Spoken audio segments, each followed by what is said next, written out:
세계적인 한복 디자이너 여성이 미국행 비행기를 탔다가 그곳의 퍼스트 클래스에서 한복을 입었단 이유로 무시를 당하면서 펼쳐지는 이야기입니다. 영상 시청 이전에 구독과 좋아요 부탁드리겠습니다. 저희에게 큰 힘이 됩니다. 바늘 끝이 쪽빛 옥사 원단을 찌를 때마다 들릴 듯 말 듯 사각하는 소리가 났다. 그 소리는 귀가 아닌 마음으로 먼저 가닿는 섬세하고 정갈한 소리였다. 서울의 오래된 동네 작은 언덕 위에 자리한 작업실 비단길의 창호지 문 너머로는 초여름의 햇살이 부드럽게 스며들어 공기 중에 떠도는 먼지마저 금가루처럼 반짝이게 했다. 박원영은 숨을 잠그고 마지막 한 땀에 온 정신을 집중했다. 그녀의 손끝에서 생명을 얻고 있는 옷은 단순한 치마가 아니었다. 그것은 돌아가신 할머니의 굳은 살 박인 손마디였고 그녀 자신이 꾸어온 밤샘의 꿈이었으며 뉴욕이라는 거대한 무대를 향해 내미는 천명함이었다. 그녀의 작업실은 낡은 한옥을 개조한 공간이었다. 삐걱거리는 대청마루와 석가래의 은은한 나무향, 마당 한편에서 조용히 바람을 맞는 자그마한 매화나무 한 그루까지. 모든 것이 느리게 흘러가는 시간의 덮개를 정답게 품고 있었다. 그리고 그 공간의 심장부에는 할머니가 시집 올 때 혼수로 해왔다는 낡고 육중한 주물 재봉틀과 벽면을 가득 채운 색색의 실타래, 가지런히 개켜진 원단들이 마치 성소의 재물처럼 경건하게 놓여 있었다. 원영은 작업을 마치고 재봉틀 옆에 소중히 놓아둔 낡은 흑백 사진을 가만히 어루만졌다. 사진 속에서 앳된 얼굴의 할머니는 갓 시집 온 새색시의 수줍은 미소를 머금고 있었다. 평생 종로 광장시장에서 은실내 한복이라는 작은 가게를 지키며 홀몸으로 그녀의 아버지를 키워낸 작지만 강인했던 여인. 원영에게 처음 바늘귀에 실 꿰는 법을 가르쳐준 스승이자 세상에서 가장 따뜻하고 든든했던 울타리였다. 할머니, 나 이제 정말로 가요. 나직한 혼잣말이 햇살 속에 흩어졌다. 할머니의 목소리가 금방이라도 등 뒤에서 들려올 것만 같았다. 원영아, 이리 와서 할미 어깨 좀 주물러다오. 원영아, 옷에는 사람의 마음이 고스란히 담기는 법이란다. 화가 난 마음으로 지은 옷은 어딘가 비뚤어지고 슬픈 마음으로 지은 옷은 금세 색이 바래지. 그러니 언제나 정직하고 기쁜 마음으로 옷을 지어야 해. 그래야 입는 사람을 가장 귀하고 빛나게 만들어주는 법이란다. 그 가르침은 그녀가 옷을 짓는 내내 지켜온 계율이자 신념이었다. 그래서 그녀는 이번 뉴욕 패션 위크에 내놓을 30벌의 작품과 오늘 머나먼 길 위에서 입을 단 한 벌의 한복에 자신의 영혼까지 오롯이 담아냈다. 며칠 밤을 꼬박 세워가며 완성한 한복은 그녀 자신의 분신과도 같았다. 치마는 깊고 맑은 남해의 밤바다를 닮은 쪽빛 옥사로 지어 걸음을 옮길 때마다 겹겹의 자락이 은은한 광택을 머금고 파도처럼 너울거렸다. 저고리는 가짜낸처럼 부드럽고 따스한 미생명주를 사용해 쪽빛 치마와 어우러져 청아하면서도 기품 있는 태를 만들어냈다. 옛 방식 그대로 고름을 매는 대신 할머니의 유품인 작은 배곡 브로치로 여밈을 대신해 현대적인 감각을 더했다. 가장 공을 들인 것은 저고리 깃과 소매 끝동에 섬세하게 수놓은 은실 자수였다. 그것은 사군자 중 하나인 난초 문양을 현대적으로 재해석한 것이었다. 곧게 뻗은 잎은 부리에 굽히지 않는 선비의 절개를, 부드럽게 휘어진 꽃대는 세상을 품는 유연한 마음을 상징했다. 그 옷은 단순한 의복이 아니라 디자이너 박원영이 세상에 건네는 처신사이며 그녀가 지켜나갈 삶의 태도에 대한 조용한 선언이었다. 박원영, 아직도 그러고 있어? 이러다 비행기 놓치겠다니까.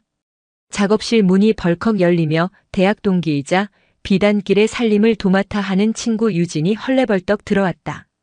그녀의 손에는 원영이 싸담한 여행 가방과 공항으로 향할 택시를 불렀다는 스마트폰이 들려 있었다. 다 됐어. 마지막으로 매무새 좀 보고 있었지. 어때? 원영이 자리에서 일어나 한 바퀴 빙그르르 돌아보이자 유진은 잠시 말을 잃고 그녀를 바라보았다. 와, 이건 그냥 옷이 아니라 보물이다, 보물. 박원영, 너 정말 대단한 걸 만들었어. 감탄하던 유진의 얼굴에 이내 걱정이 어렸다. 근데 이거 입고 14시간을 어떻게 가? 공항에서부터 너무 주목받는 것도 피곤할 거고. 세상에 별별 사람 다 있는데 괜한 시비라도 붙으면 어떡해. 그냥 편한 옷 입고 이건 잘 싸가서 뉴욕에서 짜잔하고 보여주는 게 낫지 않겠어? 친구의 진심 어린 걱정에 원영은 부드럽지만 단호하게 고개를 저었다. 아니, 나는 이 옷을 입고 시작해야 해. 나한테 이 옷은 단순한 옷이 아니야. 디자이너로서의 내 자존심이고 적진으로 향하는 장수의 갑옷 같은 거야. 그리고 돌아가신 할머니와의 마지막 약속이기도 해. 그녀의 눈빛이 잠시 먼 곳을 향했다. 몇 해 전 병세가 완연해진 할머니는 병상에 누워 가쁜 숨을 몰아쉬면서도 그녀의 손을 놓지 않았다. 우리 강아지, 우리 원영이. 내가 곱게 지은 한복 입고 저 넓고 높은 세상 훨훨 날아다니는 거. 할미가 그거 꼭 봐야 하는데. 그걸 못 보고 가는 게 한이네. 결국 할머니는 그 모습을 보지 못하고 눈을 감았다. 그래서 원영에게 이번 비행은 돈을 주고 표를 끊어 몸을 싣는 단순한 이동이 아니었다. 할머니의 못다 이룬 꿈을 온몸에 갑옷처럼 두르고 하늘로 날아오르는 장엄하고 성스러운 하나의 의식이었다. 인천국제공항 제2터미널은 그 자체로 하나의 거대한 도시였다. 전 세계의 언어와 인종, 각기 다른 사연을 품은 사람들이 목적지를 향해 분주히 오가는 설렘과 아쉬움이 교차하는 거대한 용광로. 유진의 걱정 어린 배웅을 뒤로하고 출국장으로 들어선 원영은 잠시 걸음을 멈추고 깊은 숨을 내쉬었다. 그녀의 우아하고 기품 있는 한복 자태는 무채색과 기능성으로 가득한 공항의 풍경 속에서 마치 한 폭의 동행화처럼 고요하게 피어났다. 수많은 시선이 노골적으로 혹은 곁눈질로 그녀에게 쏟아졌다. 어린아이의 순수한 감탄, 젊은이들의 호기심 어린 촬영, 그리고 일부 어른들의 이해할 수 없다는 듯한 의아함까지. 원영은 그 모든 시선을 파도처럼 온몸으로 받아내며 아메리칸 에어라인의 퍼스트 클래스 카운터를 향해 다시 걸음을 옮겼다. 그녀의 걸음은 비단 치맛자락의 너울거림과 어우러져 마치 물 위를 미끄러지듯 우아했다. 아메리칸 에어라인의 퍼스트 클래스 라운지는 부유함과 익명성이 철저히 보장된 세상과 잠시 분리된 듯한 금빛 세장이었다.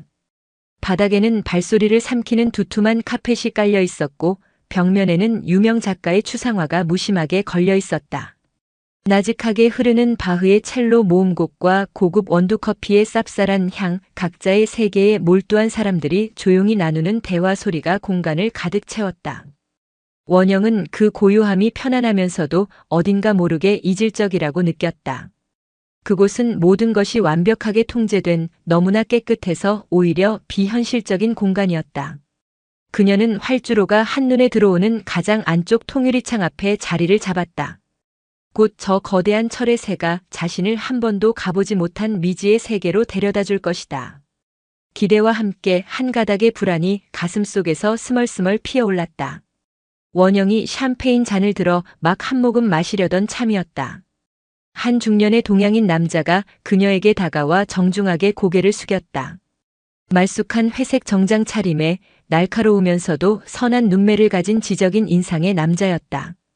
실례가 되지 않는다면 잠시 여쭤봐도 되겠습니까?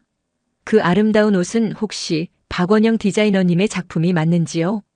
생각지도 못한 상황에 그것도 자신의 이름을 정확히 알고 있는 사람을 만나자 원영은 조금 놀라 눈을 동그랗게 떴다. 네, 제가 박원영 맞습니다만. 실례지만 어떻게 저를 아시는지요? 아, 영광입니다. 제 아내가 한국의 패션 잡지를 아주 즐겨봅니다. 얼마 전 잡지에서 차세대 디자이너를 소개하는 기사를 읽었는데 그때 디자이너님의 작품과 철학에 깊은 감명을 받았습니다. 뉴욕 패션 위크에 초청받으셨다는 소식도 접했고요. 이렇게 직접 뵙게 될 줄은 몰랐습니다. 남자는 온화한 미소와 함께 자신을 데이비드 첸이라고 소개했다. 실리콘밸리에서 인공지능 관련 기업을 운영하는 사업가이며 사업차 서울에 잠시 들렀다가 뉴욕으로 돌아가는 길이라고 했다. 실물이 사진보다 훨씬 더 아름답습니다. 옷도 그리고 그 옷에 생명을 불어넣은 디자이너님도요. 부디 뉴욕에서 큰 성공을 거두시길 진심으로 응원하겠습니다. 그의 정중하고 따뜻한 칭찬에 원영의 긴장됐던 마음이 눈 녹듯 스르르 풀렸다. 낯선 곳으로 떠나는 길목에서 만난 뜻밖의 지지와 격려가 불안감으로 차가워졌던 마음에 작은 온기를 지폈다. 잠시 후 라운지 안이 가볍게 술렁였다.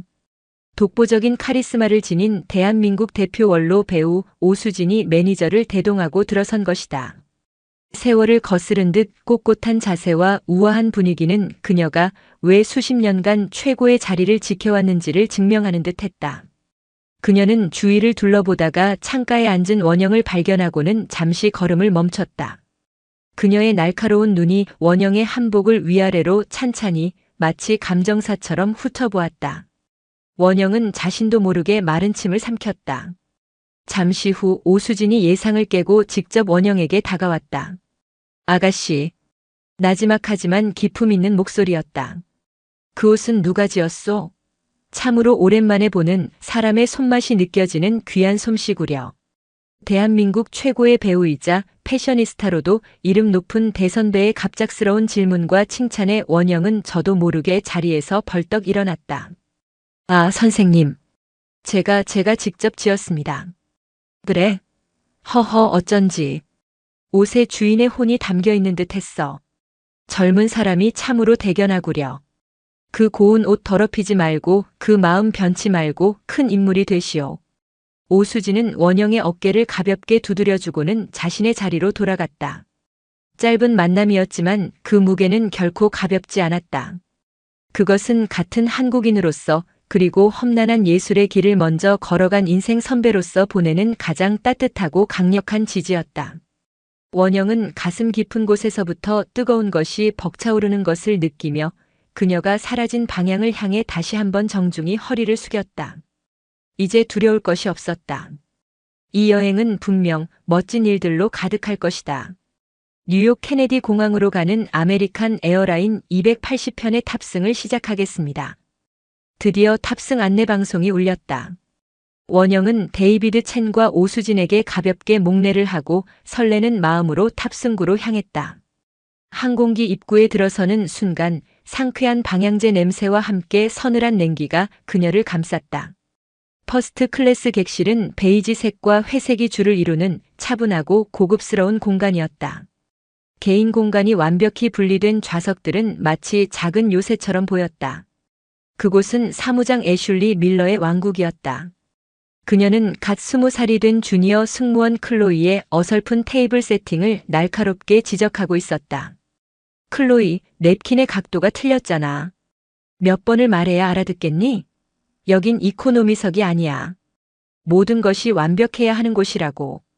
애슐리의 목소리에는 짜증과 피로가 짙게 배어 있었다. 사실 그녀는 오늘 최악의 상태였다. 비행 전 헤어진 남편은 어김없이 전화를 걸어 양육비를 더 보내지 않으면 아들을 보여주지 않겠다고 으름장을 놓았다. 쌓여가는 카드빚과 주택담보대출 이자는 그녀의 숨통을 조여왔다. 그녀에게 이 하늘 위 좁고 폐쇄된 퍼스트 클래스 객실은 유일하게 자신이 모든 것을 통제할 수 있고 여왕처럼 군림할 수 있는 마지막 남은 영토였다. 그녀는 자신의 완벽한 유니폼과 칼같이 달인 스카프, 사무장이라는 직함 뒤에 위태로운 자존심을 숨기고 있었다. 원영이 객실로 들어서는 순간 애슐리의 미간이 미세하게 찌푸려졌다. 그녀의 눈에 비친 원영의 모습은 그저 낯선 옷을 입은 동양인 여자가 아니었다.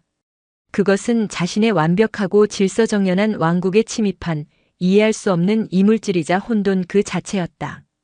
그녀는 자신의 불안과 위기감을 눈앞의 이방인을 향한 경멸과 혐오로 전이시키기 시작했다. 애슐리는 클로이에게 턱짓하며 속삭였다. 가서 저 손님한테 우리 항공사에서 제공하는 잠옷으로 갈아입는 게 어떻겠냐고 정중하게 권유해. 저런 거추장스러운 옷을 입고 14시간을 버티는 건 말도 안 되잖아. 애슐리의 지시에 클로이는 난처한 표정을 지었다. 그녀의 눈에는 원영의 한복이 무척이나 아름답고 특별하게 보였기 때문이다. 하지만 감히 사무장의 명령을 거역할 수는 없었다. 그녀가 머뭇거리는 사이 애슐리는 보란듯이 직접 원영에게 다가갔다. 그녀의 얼굴에는 다시 인형 같은 미소가 걸려 있었지만 그 미소 뒤에는 시퍼런 칼날이 숨겨져 있었다. 애슐리는 매끄럽고 숙련된 그러나 사냥감을 향해 다가서는 맹수처럼 서늘한 침착함으로 원영의 좌석으로 다가왔다. 그녀의 구두굽은 소리조차 내지 않았다. 그 순간 원영은 막 좌석의 기능을 익히고 자신의 노력으로 얻어낸 이 호사스러운 공간에 감탄하며 작은 성취감을 맛보고 있었다. 창밖으로 분주하게 오가는 지상 근무자들의 모습이 마치 다른 세상의 일처럼 아득하게 느껴졌다. 모든 것이 순조롭고 완벽한 시작이라고 그렇게 믿어 의심치 않던 순간이었다. 고개를 들었을 때 그림자를 들이우며 서 있는 애슐리와 눈이 마주쳤다. 그녀의 얼굴에는 흠잡을 데 없이 완벽한 직업적 미소가 걸려 있었지만 그 미소에 눈은 동참하고 있지 않았다. 원영은 본능적으로 무언가 잘못되었음을 감지했다. 손님 괜찮으시다면 잠시 실례하겠습니다. 목소리는 꿀에 절인 듯 부드러웠다. 그러나 그 부드러움은 친절함이 아닌 날카로운 칼날을 감싸고 있는 비단 같은 것이었다. 애슐리는 원영의 한복을 마치 먼지라도 묻은 것처럼 불쾌한 시선으로 훑어내렸다. 14시간이 넘는 긴 비행이 될 텐데 손님께서 입고 계신 그 옷은 아무래도 불편하실 듯하여 염려되어 그럽니다. 저희가 특별히 준비한 편안한 잠옷이 있으니 갈아입으실 수 있도록 도와드릴까요? 그 말은 표면적으로는 흠잡을 데 없는 서비스의 일환으로 들렸다. 하지만 그 행간에는 이곳은 당신이 그런 옷을 입고 있을 자리가 아니다라는 오만한 선언이 숨어 있었다. 원영은 순간 가슴이 서늘하게 내려앉는 것을 느꼈지만 애써 평정을 유지하며 잔잔한 미소로 답했다. 그렇게 마음 써주시니 정말 고맙습니다. 하지만 괜찮습니다. 보시는 것과 달리 아주 편안하고 제 몸에 꼭 맞게 지은 옷이라서요. 그녀의 대답은 더 이상의 대화를 정중히 거절하는 부드럽고도 완벽한 벽이었다. 그러나 애슐리는 그 벽 앞에서 물러설 생각이 전혀 없어 보였다. 오히려 원영의 침착한 태도가 그녀의 신경을 더욱 거슬렀다. 감히 자신의 호의를 거절하다니. 애슐리는 원영의 태도를 예의 바름이 아닌 자신의 권위에 대한 정면 도전으로 받아들였다. 그녀의 내부에서 무시당했다는 분노의 불꽃이 작게 타올랐다. 손님, 이 비행기는 거의 만석이며 장시간 비행에서 승객의 편안한 휴식은 저희가 가장 중요하게 생각하는 부분입니다. 손님 자신을 위해서라도 제 권유를 받아들이시는 것이 좋을 겁니다. 도착하셔서 중요한 일이 있으시다면 더욱더 개운한 몸 상태를 유지하셔야 하지 않겠습니까? 애슐리는 집요하게 물고 늘어졌다. 그녀는 손님을 위한다는 명분을 방패 삼아 자신의 편견을 관철시키려 하고 있었다. 원영은 이제 이 상황이 단순한 과잉 친절이나 오해가 아님을 명확히 깨달았다. 이것은 의도를 가진 집요하고 무례한 강요였다. 그녀의 얼굴에서 미소가 천천히 걷혔다. 두 번째 거절에도 애슐리가 물러서지 않자 객실 안의 공기가 미묘하게 변하기 시작했다. 원영은 샴페인 잔을 조용히 내려놓고 몸을 돌려 애슐리를 정면으로 마주보았다. 그녀의 눈빛은 더 이상 부드럽지 않았다. 그 안에는 서리빨 같은 냉정함과 단단한 의지가 자리하고 있었다. 애슐리는 원영의 그런 변화를 감지하고는 마침내 가면의 마지막 조각마저 벗어 던졌다. 그녀의 입가에 걸려있던 미소가 싸늘한 조소로 바뀌었고 목소리에서는 감추어지지 않는 경멸이 묻어나왔다. 손님께서 입고 계신 그 민속 의상은 아무래도 저희 1등석의 격조와는 어울리지 않는다는 다른 손님들의 의견이 있었습니다. 민속 의상. 그것은 의도적으로 상대를 깎아내리기 위해 선택한 날카롭게 벼린 단어였다. 전통 의상이 가진 고유의 가치와 역사를 지워버리고 박물관에나 있어야 할 낡고 기이한 구경거리로 격화시키는 말이란 걸 원영은 모를 리 없었다. 심장이 얼음물에 담긴 듯 차갑게 식었다. 천천히 타오르는 분노가 그 뒤를 이었다. 이것은 더 이상 오해나 실수가 아니었다. 한 인간의 존엄과 한 문화의 자부심을 향한 명백한 공격이었다. 사무장님. 원영은 낮고 차분한 목소리로 그녀의 직함을 불렀다. 방금 다른 손님들의 의견이라고 하셨는데 혹시 어떤 손님께서 그런 말씀을 하셨는지 여쭤봐도 되겠습니까? 그리고 사무장님께서 말씀하시는 그 격조라는 것이 대체 어떤 규정에 근거한 것인지도 몹시 궁금하군요. 제가 알기로 아메리칸 에어라인은 승객의 인종, 국적, 그리고 고유한 문화적 복장을 존중한다고 알고 있습니다만 그녀는 주관적인 감상과 분위기의 문제를 누구도 반박할 수 없는 객관적인 규정의 문제로 전환시켰다. 논리의 창끝이 정확하게 애슐리의 허점을 파고들었다. 애슐리는 순간 말문이 막혔다. 다른 손님이란 존재하지 않는 허수아비였고 격조 운운하는 것 역시 자신의 편견을 정당화하기 위한 구실에 불과했기 때문이다. 그녀는 이 동양인 여자가 고분고분 물러나기는커녕 오히려 자신을 논리적으로 압박해오자 당황스러움을 넘어 격한 분노를 느꼈다. 자신의 왕국에서 자신의 권위가 감히 도전을 받고 있었다. 손님, 지금 제 말을 못 믿으시겠다는 겁니까? 이건 규정의 문제가 아니라 상식의 문제입니다. 제가 이 비행의 총책임자로서 다른 승객들의 편안한 여행을 보장하기 위해 내리는 조치입니다. 궁지에 몰린 그녀는 결국 목소리를 높이는 가장 저급한 방법을 택했다. 애슐리가 언성을 높이는 순간 객실의 고요함은 깨지고 모든 시선이 그들에게로 집중되었다. 바로 그때 원형의 뒤편에서 묵직하고 기품 있는 목소리가 울려 퍼졌다. 원로 배우 오수진이었다. 그녀는 들고 있던 시나리오를 조용히 덮고는 애슐리를 향해 나직하지만 모두가 들을 수 있는 목소리로 말했다. 사무장 양반, 지금 무슨 소리를 하는 거요? 그녀의 목소리에는 연륜과 카리스마가 담겨 있어 애슐리의 흥분된 목소리를 단번에 압도했다. 나도 이 비행기에 타고 있는 다른 승객 중 한 사람이요. 그런데 나는 저 아가씨의 옷 때문에 전혀 불편하지 않소. 오히려 저렇게 아름다운 우리 옷을 입고 당당하게 여행하는 젊은이를 보니 마음이 흐뭇하고 자랑스럽기 그지없구려. 내가 아주 젊었을 적에 칸 영화제라는 곳에 난생 처음으로 한복을 입고 갔더니 세상 모든 사진 기자들이 내 옷만 찍더이다. 그게 바로 대한민국의 격조고 우리 문화의 힘이요. 그런데 일개 항공사 직원이 감히 그 격조를 제멋대로 논하다니 이거야말로 무례하고 상식 밖의 행동 아니요? 오수진의 말 한마디 한마디는 비수처럼 날아가 애슐리의 가슴에 박혔다. 애슐리의 얼굴은 하얗게 질렸다. 감히 누구인지도 모르고 함부로 덤볐다가 대한민국 국민이라면 누구나 아는 거물에게 된 서리를 맞은 것이다. 그때 데이비드 첸이 가세했다. 그의 방식은 오수진과는 또 달랐다. 감정이 배제된 날카로운 외과 의사의 메스처럼 냉철하고 분석적이었다. 매니저님을 불러주시죠. 그리고 지금부터 제가 하는 질문에 명확히 답해 주시기 바랍니다. 첫째, 아메리칸 에어라인은 특정 국가의 전통 복장을 금지하는 내부 드레스 코드를 가지고 있습니까? 예, 아니오로만 답하십시오. 둘째, 만약 그런 규정이 없다면 지금 사무장님의 행동은 승객의 출신 국가와 문화에 기반한 명백한 차별 행위이며 이는 미국 연방법이 엄격히 금지하는 불법 행위임을 인지하고 있습니까?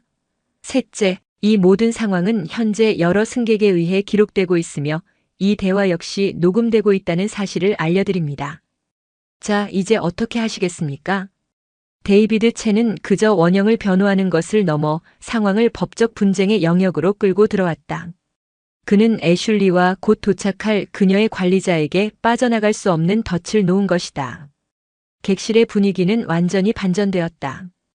이제 원형은 혼자가 아니었다.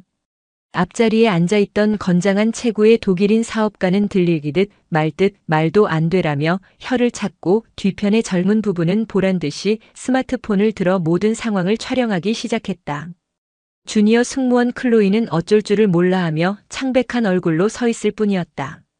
궁지에 몰린 애슐리가 도움을 청하기 위해 부른 기내 매니저 마크가 마침내 헐레벌떡 다가왔다.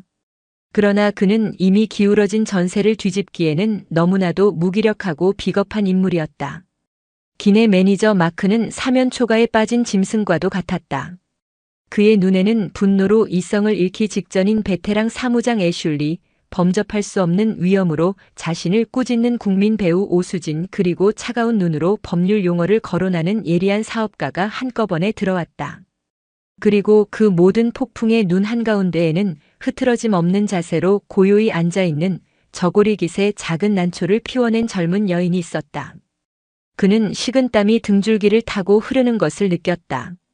몇 년만 버티면 두둑한 퇴직금을 받고 은퇴할 수 있었다. 그의 인생 목표는 언제나 무사한 일이었다. 옳은 것을 위해 싸우는 것보다 문제를 일으키지 않고 조용히 살아남는 것이 그의 생존 방식이었다. 자, 여러분. 모두 진정하십시오. 이건 분명 뭔가 큰 오해가 있었던 것 같습니다.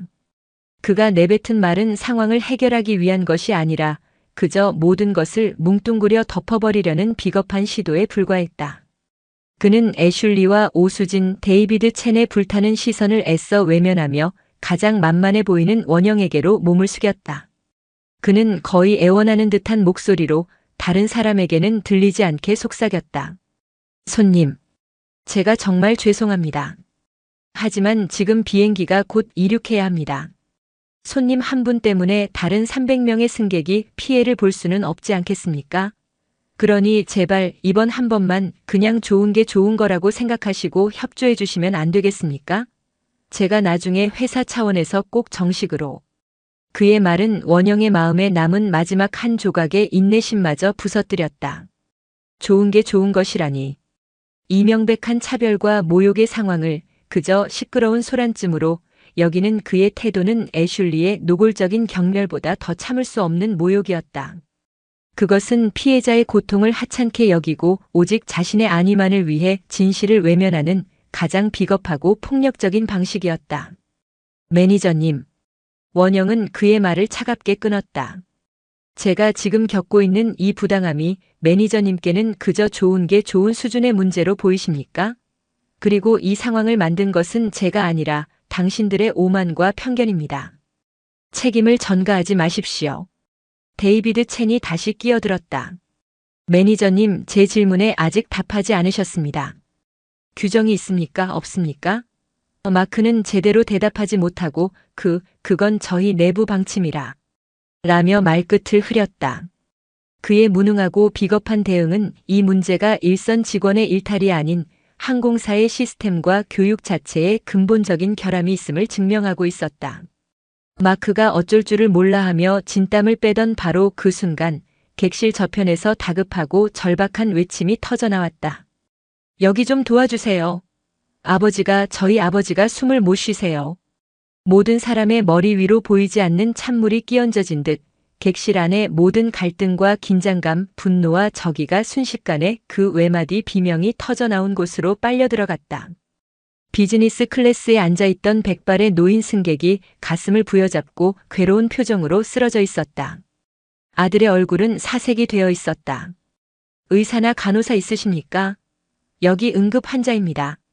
그 순간만큼은 애슐리도 더 이상 편견에 사로잡힌 차별주의자가 아니었다. 그녀는 수십 년간 훈련받은 베테랑 승무원의 모습으로 완벽하게 돌아왔다. 그녀는 한치의 망설임도 없이 노인에게 달려가 기도를 확보하고 다른 승무원들에게 신속하게 응급처치를 지시했다. 그녀의 목소리는 단호하고 침착했으며 움직임은 조금의 군더더기도 없었다. 다행히 승객 중에 내과 의사가 있어 즉시 달려왔고 기내에 비치된 산소호흡기와 응급키트의 도움으로 노인은 점차 안정을 되찾았다. 가쁘게 몰아쉬던 숨이 고르게 변하고 창백했던 얼굴에 혈색이 돌기 시작했다. 10여 분간의 긴박했던 소동이 폭풍처럼 휩쓸고 지나갔다. 이 예기치 못한 비상사태는 아이러니하게도 원영에게 숨을 고를 시간을 주었다. 그녀는 잠시 눈을 감고 자신의 마음을 깊이 들여다보았다. 불과 몇 분 전까지만 해도 세상을 다 집어삼킬 듯 타오르던 분노가 한 사람의 생명이 위태로운 순간 앞에서는 얼마나 작고 부질없게 느껴지는가. 그녀는 깨달았다. 이 싸움은 개인적인 감정이나 자존심의 문제가 아니었다. 인간이라면 누구나 마땅히 누려야 할 존엄성에 관한 문제였다. 한 사람의 생명이 귀하듯 한 문화의 자부심 역시 함부로 짓밟혀서는 안 되는 것이었다. 이 깨달음은 그녀의 마음을 더욱 단단하고 명하게 만들었다. 그녀는 더 이상 분노로 싸우지 않을 것이다. 고요하지만 꺾이지 않는 가장 품위 있는 방식으로 자신의 정당함을 증명해낼 것이다. 응급 상황이 정리되자 애슐리는 자신이 다시 객실의 통제권을 완벽하게 장악했다고 착각했다. 그녀는 자신의 프로페셔널한 모습을 모든 승객에게 보여주었으니 이제 저 고집 센 동양인 여자를 처리하는 것은 식은 죽 먹기라고 오판했다. 그녀는 이륙 지연의 모든 책임을 원영에게 돌리려는 듯 더욱 차갑고 권위적인 얼굴로 다가왔다. 그녀는 마크 매니저와 잠시 귓속말을 주고받았다. 마크의 얼굴에는 여전히 망설임이 가득했지만 애슐리의 강압적인 눈빛에 못 이겨 결국 고개를 끄덕였다. 마크가 대표로 원형 앞에 섰다. 그의 목소리는 이제 일말의 미안함조차 거세된 딱딱한 통보의 어조였다.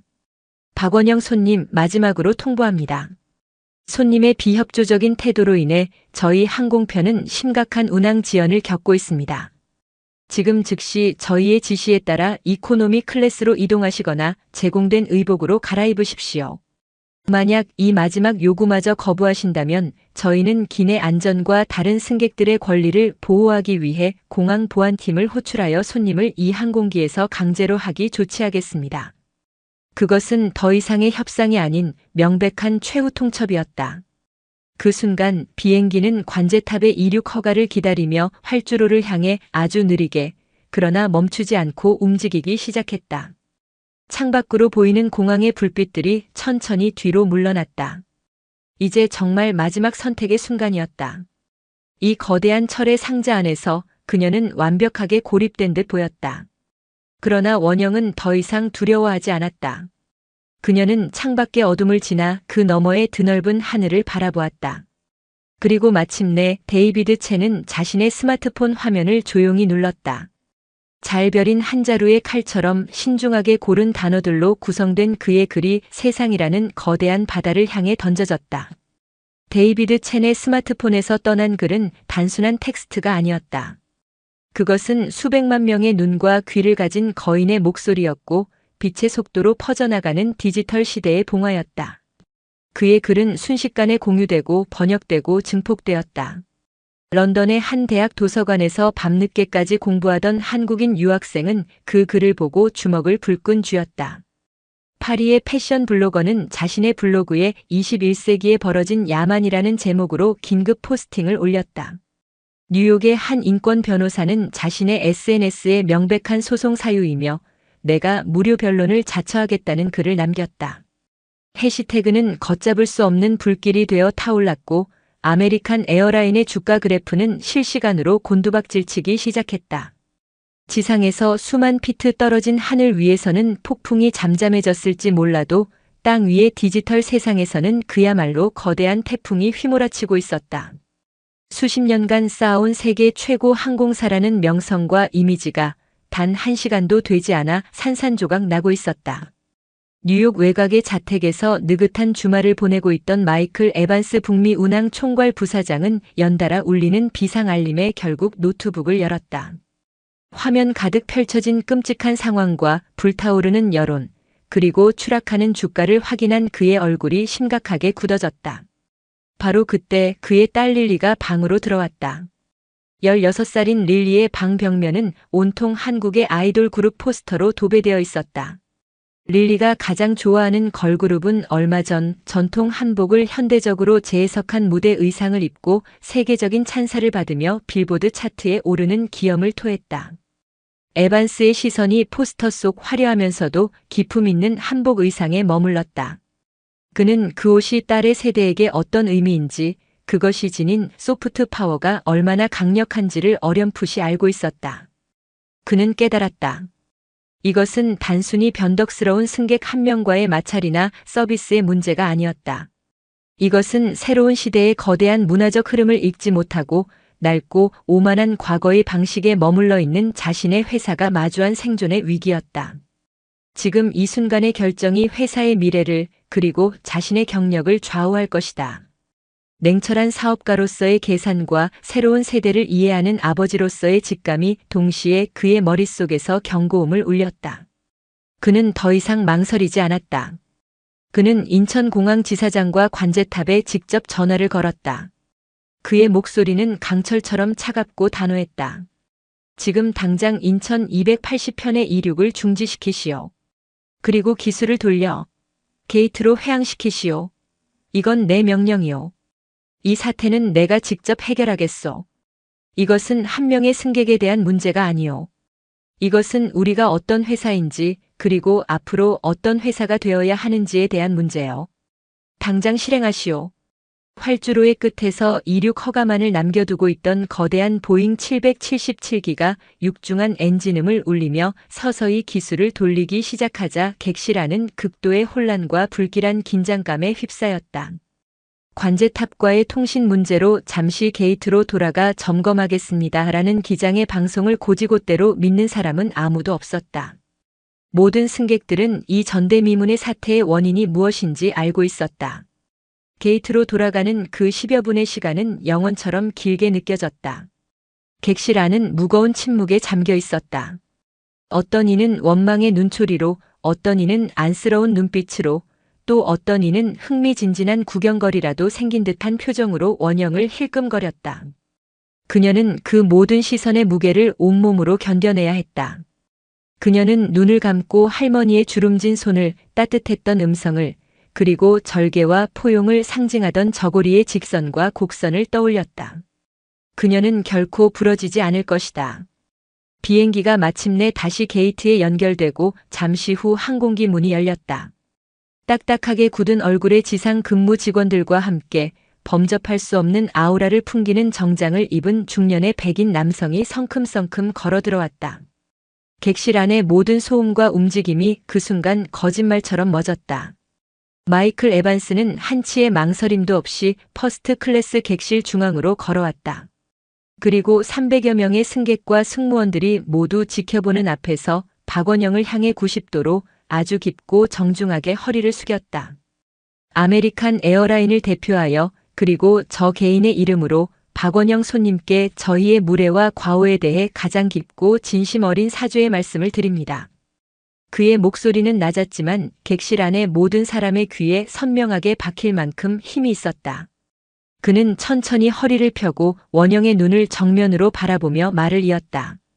방금 이 공간에서 벌어진 일은 어떤 변명으로도 용납될 수 없는 명백하고 끔찍한 차별 행위였습니다. 손님께서 입고 계신 아름다운 의상은 존중받아 마땅한 한 나라의 소중한 문화유산이자 손님 개인의 정체성입니다. 저희는 그 고귀한 가치를 알아보지 못하는 무지를 저질렀고 오히려 씻을 수 없는 모욕감을 드렸습니다. 저희의 무례를 부디 용서해 주시길 바랍니다. 그의 사과는 변명이나 상황 수습용 립서비스가 아니었다. 그것은 잘못을 온전히 인정하고 상대방의 존엄을 회복시키려는 진심에서 우러나온 것이었다.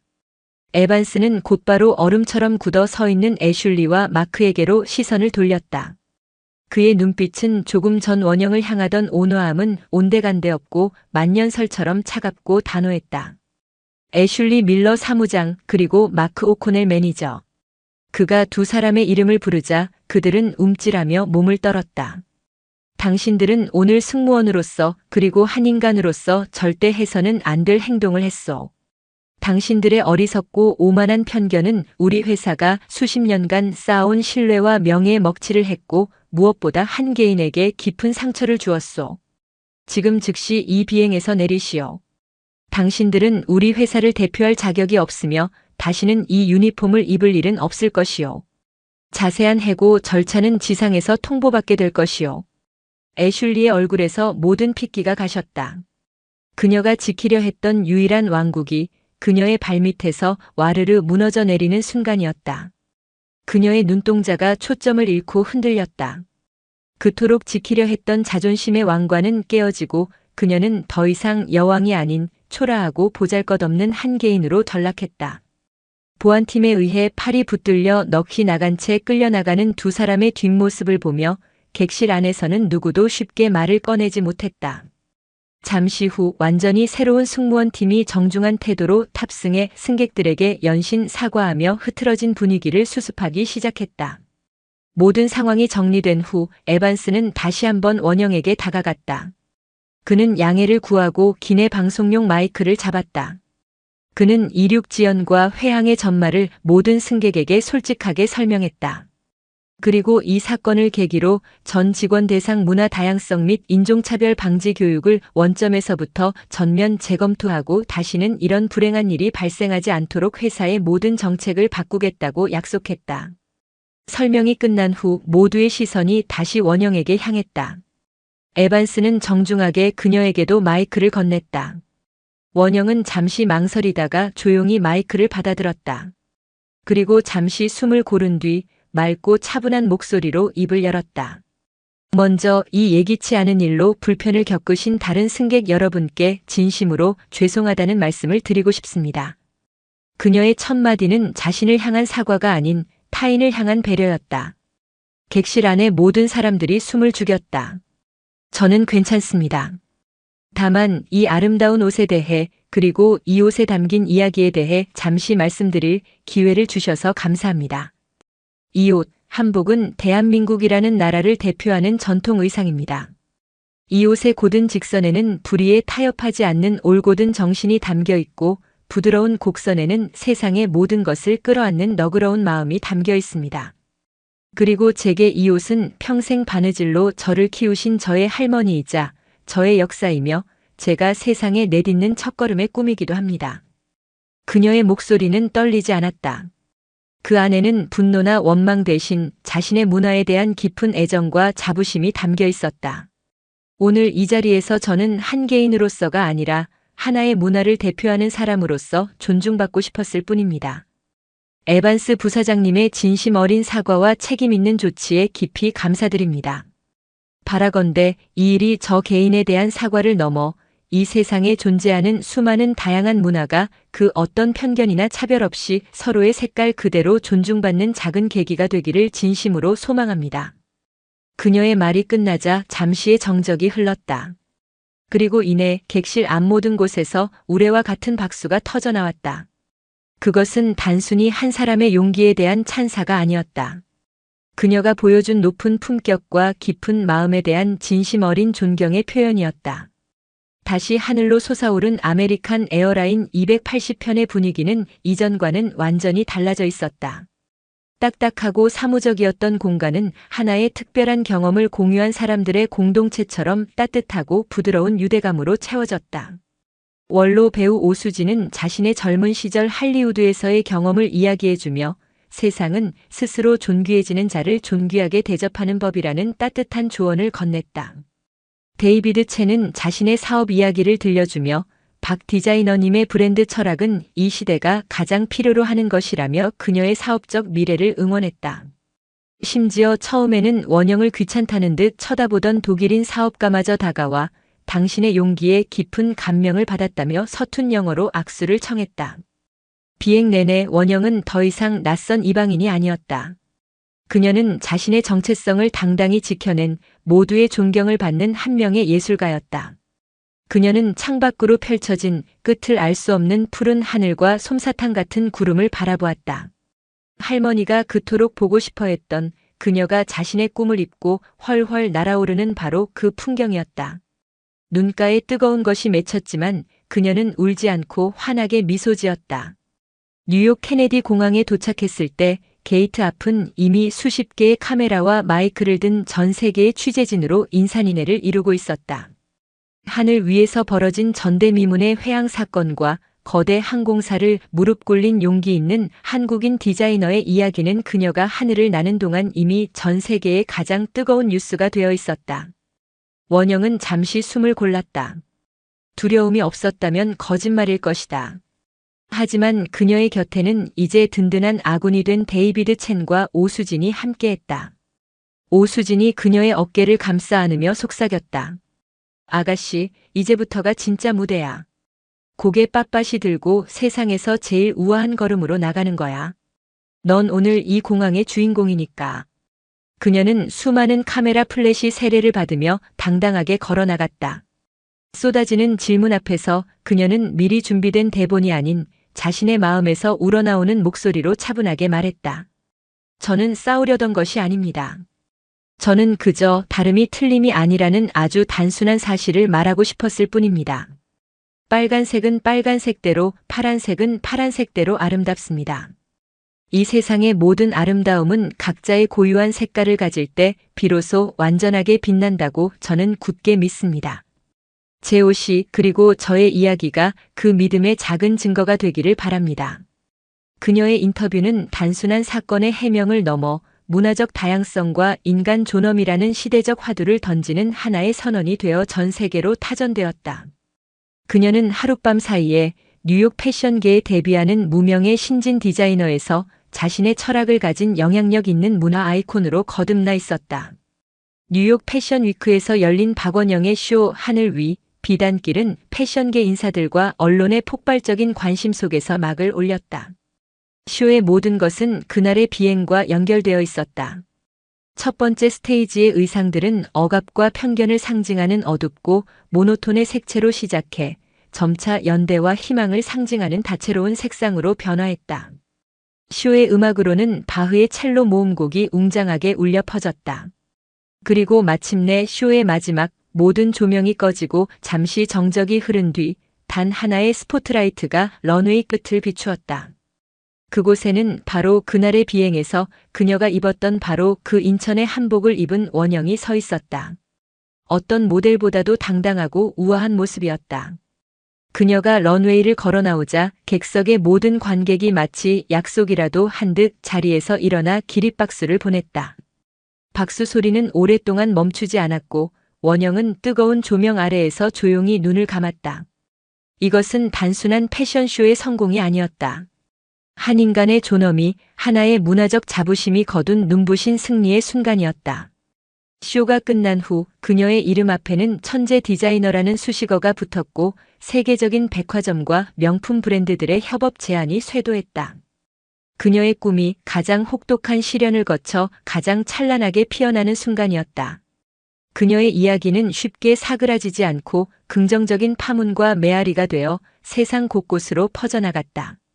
아메리칸 에어라인은 약속대로 그녀를 문화 다양성 자문위원으로 공식 위촉했고 그녀의 이름으로 된 문화존중재단을 설립하는 데 거액을 기부했다.